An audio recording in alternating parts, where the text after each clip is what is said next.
Tense moments this morning on Joint Base San Antonio-Lackland. This video shot by KSAT 12 editor Mike Hartman, who was driving up to the base to find a very active scene this morning. In the end, 2 people dead. And we first told you about the shooting around 9 this morning in a push alert from our KSAT app. And here is what we know. The shooting happened at the building in the Medina Annex just west of Loop 410. Now, a lockdown was put in place, and that lasted for nearly 2 hours. 2 airmen died in an apparent murder-suicide at Joint Base San Antonio.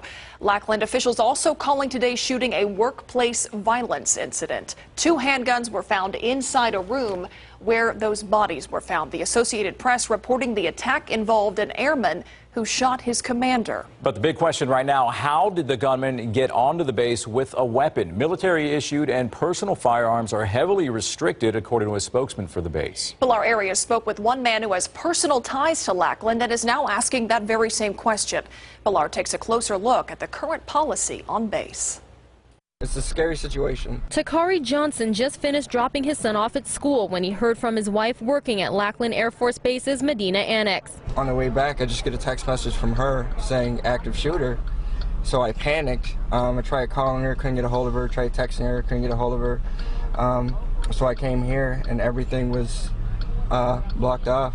He says he feels safe living on base and doesn't think security did anything wrong. But he wonders if anything more could have been done. How was he able to get a firearm on the base? As the investigation into the murder-suicide continues, we don't know whether the airman had authorization to have weapons on base. The weapons policy for base is that individuals don't get to carry weapons unless they're part of this team, okay? You got to be a security forces defender, you have to be an OSI agent, or if you're in the FBI or one of our brother and sister law enforcement departments, they're the only ones that are authorized to have weapons. A recent poll by St. Leo University, which has a campus in Corpus Christi, shows nearly 83% of the 1,000 adults surveyed believe active duty military should be allowed to carry firearms on U.S. military bases.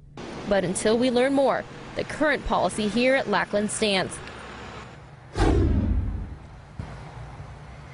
Now, I've been here since early this morning, and although I have noticed that every driver entering base has been asked for identification, I haven't seen any vehicle checks.